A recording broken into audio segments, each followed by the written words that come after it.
अस्सलाम वालेकुम वरहमतुल्लाहि वबरकातुहू। अज़ीज़ तलबा व तालिबात, नई सुबह नया दिन आपको बहुत मुबारक हो। जमात दहम के उर्दू के निसाब से हमने उर्दू मराठी के सखाफ़ती रिश्ते, जिसे सैयद याहिया नशीद साहब ने लिखा है, हमने पहली बात और जान पहचान के ज़रिए कुछ हिस्सा समझने की कोशिश की थी। आइए इस सबक को हम तफसील के साथ मज़ीद आगे बढ़कर समझेंगे। हाँ, तो देखते हैं हम। महाराष्ट्र में मुसलमानों की बोदोबाश और तहज़ीब व तमद्दुन के आसार 8वीं सदी ईस्वी से पाए जाते हैं।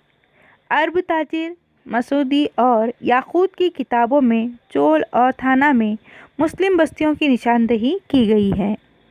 आइए हम देखते हैं कि महाराष्ट्र में मुसलमानों की बोदोबाश के माने होते हैं रिहाइश के, यानी कि रहने के।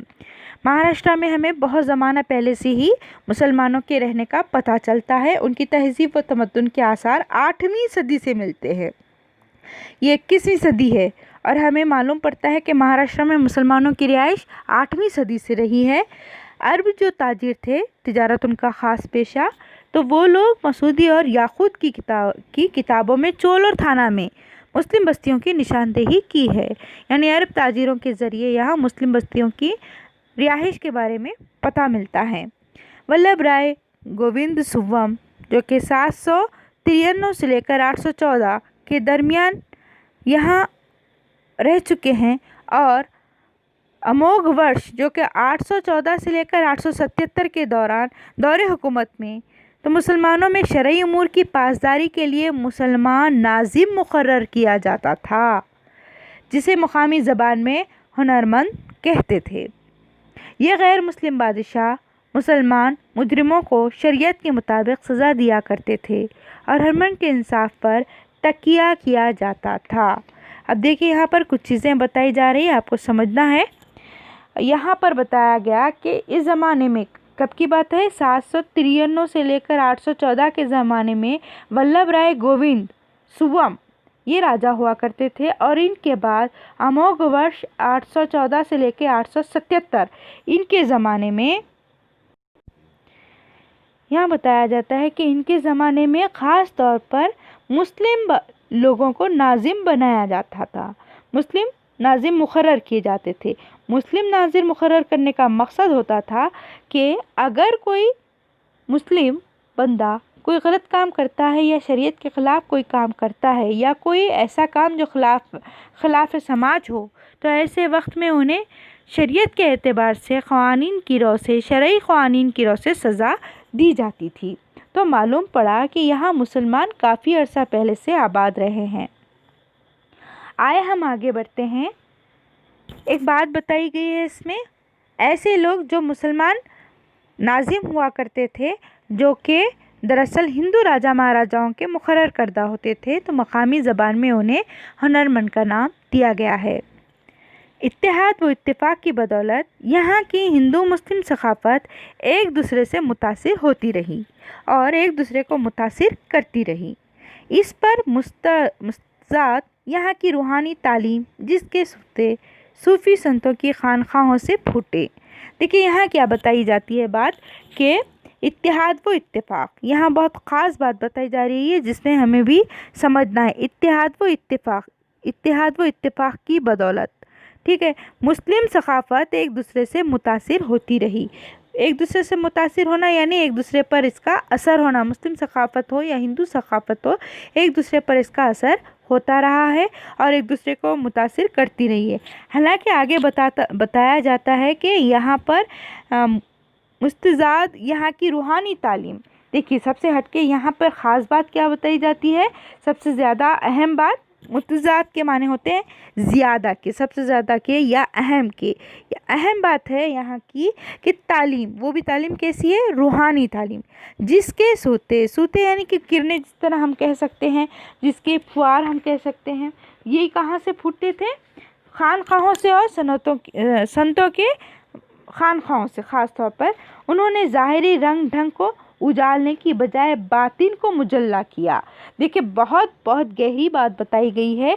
कहा गया है कि ये जो संत लोग हुआ करते थे या सूफ़ी शायर वगैरह होते थे या सूफ़ी लोग होते थे, सूफ़ी मंश जो होते थे, یہ لوگوں نے ظاہری ایمان کو صاف کرنے کی کوشش نہیں کی، بلکہ انہوں نے من کو اجلا کرنے کی، مجلہ کے معنی روشن کرنا ہے، پرنور کرنا ہے، من کو اجلا کرنے کی کوشش کی ہے۔ انہوں نے صرف اور صرف دکھاوے کی تعلیم کو عام نہیں کیا، بلکہ انسان کی اندرونی تعلیم کو بھی اجاگر کرنے کی یا اسے اس کی تعلیم سے آباد کرنے کی کوشش کی ہے،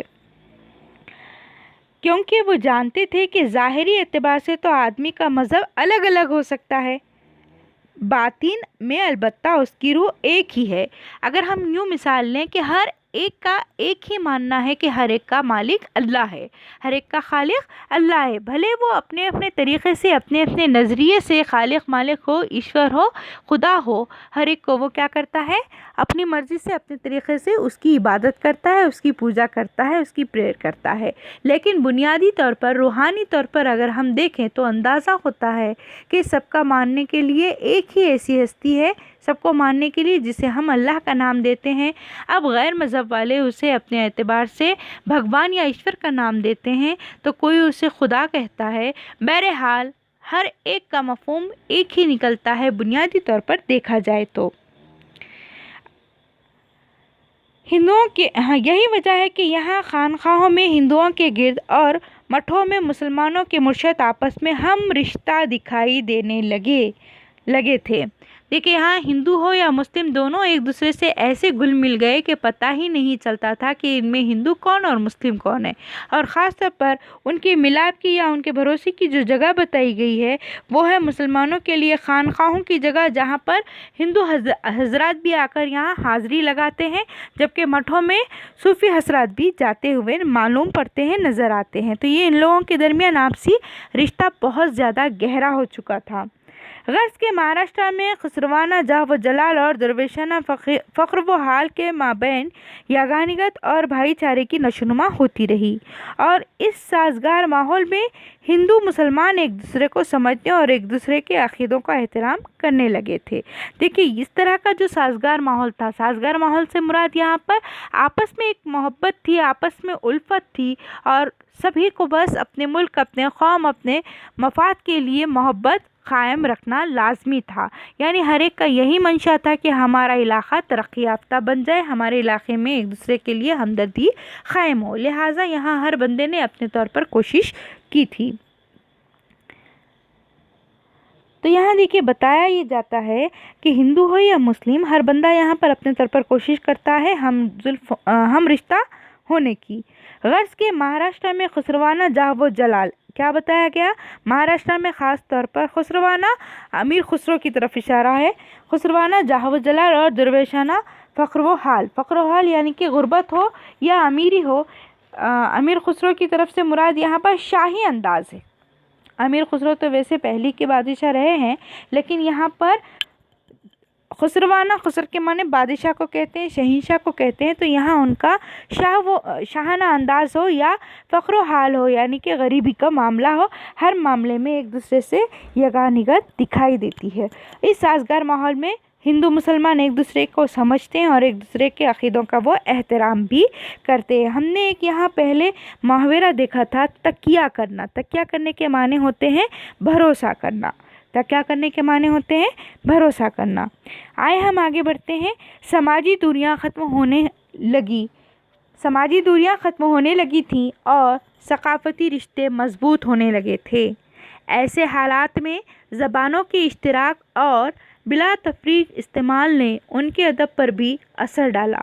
چنانچہ مراٹھی کے صوفی شاعر شیخ محمد کا یہ شعر زبانوں کی ثقافتی یکجہتی کی عمدہ مثال پیش کرتا ہے۔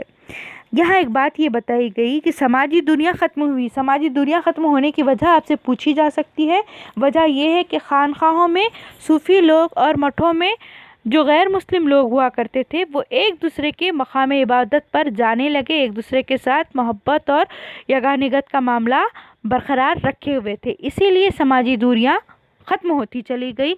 ना सिर्फ इतना बल्कि यहाँ सकाफ़ती रिश्ते भी मजबूत होने लगे। ऐसे हालात में ज़बानों की इश्तराक यानी कि एक दूसरे की ज़बान का एक दूसरे के साथ मिलाप होना, मिलना, जैसे कि मराठी और हिंदी की बात लेते हैं या हिंदी और उर्दू की बात लेते हैं या उर्दू और मराठी की बात लेते हैं, तो हमें मालूम पड़ता है कि जब ये दो ज़बानें बोलने वाले आपस में बात करते हैं तो एक दूसरे की ज़बान का असर एक दूसरे की ज़बान पर यकीनन हो ही जाता है और उनके अदब पर भी इसका असर दिखाई पड़ता है। चुनांचे मराठी के सूफ़ी शायर जिनका नाम शेख मोहम्मद बताया जाता है, मराठी के जो सूफ़ी शायर हैं शेख मोहम्मद, आए हमको इनको समझना है। शेख मोहम्मद साहब, शेख मोहम्मद, उनका जो शेर है कई ज़बानों में वो लिखा है उन्होंने। ये शेर ज़बानों की सकाफ़ती एकजहती की उम्दा मिसाल पेश करता है। तो देखते हैं हम वो कौन सा शेर है या वो कौन सी सकाफ़त पेश की जा रही है। गौर से देखिएगा यहाँ पर।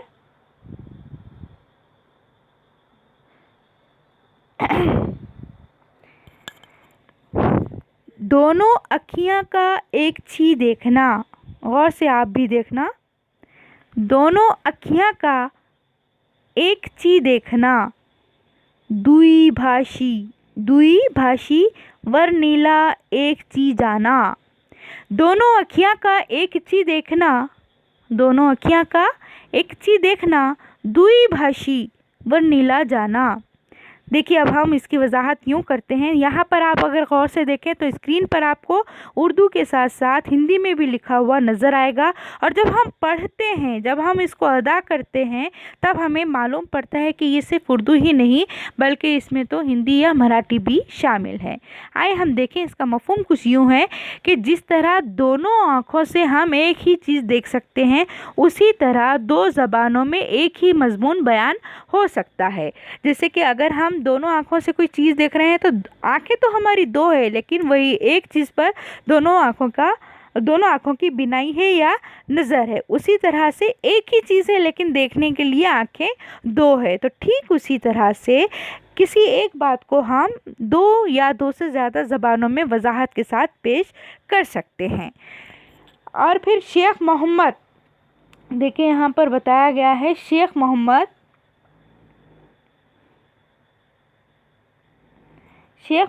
ने अपनी बाज़ नज़मों में एक मिसरा मराठी का तो दूसरा उर्दू का लिखा है। शेख मोहम्मद साहब का अंदाज़े बयां यहाँ पर बताया जाता है या अंदाज़े तकल्लुम बताया जाता है कि उन्होंने अगर एक मिसरा मराठी का लिखा तो दूसरा मिसरा क्या कर दिया, उन्होंने फ़ौरन ही उर्दू का लिखा है। ये उनके अंदाज़ थे। अब हाँ, आपको समझने वाली जो बात है यहाँ पर बताया जाता है कि इस तरह के शेरी सनत को तलमी कहते हैं। देखो अब गौर से सुनना है आपको कि इस तरह की जो शेरी सनत है उसे क्या कहते हैं, तलमी करना यानी मिलाना। दो अलग अलग ज़बानों के अल्फाज को जब हम एक जगह लाकर मिलाते हैं तो उसे हम तलमी करना कहते हैं। तलमी अलग है और तलमीह अलग है। जिसमें हा का इस्तेमाल हो वो तारीख़ी वाक़ियात या फ़र्ज़ी हिकायत वग़ैरह की तरफ इशारा मिलता है, लेकिन ऐसे शेर या ऐसे अशार जिनके दो मिसरे अलग अलग ज़बानों में लिखने के बावजूद एक जगह मौजूद हो तो उसे हम तलमी करना यानी कि एक मिसरे को दूसरे मिसरे के साथ जोड़ना या एक ज़बान को दूसरी ज़बान के साथ ज़म करके नई ज़बान की तख्लीक़ करना, उसे हम तलमी करना कहेंगे। तो हम अब आगे देखते हैं। इस दौर में उर्दू और मराठी ज़बान व अदब को करीब लाने की ये कोशिश काबिल तारीफ़ कही जा सकती है। यही रिवायत हमें मराठी संत शायर एकनाथ महाराज की मराठी नज़्म हिंदू तर्क संवाद, याद रखना है यहाँ पर हिंदू तर्क संवाद, ये मराठी नज़म है जो कि एकनाथ साहब की लिखी हुई है, संत महाराज साहब की लिखी हुई है। तो देखिएगा यहाँ पर आगे हम देखते हैं। मराठी नज़म हिंदू तर्क संवाद में भी दिखाई देती है। उन्होंने रसूल अकरम सल्लल्लाहु अलैहि वसल्लम की एक नात भी लिखी है जो गैर मुस्लिम शोरा के नातिया कलाम का अव्वलीन नमूना है।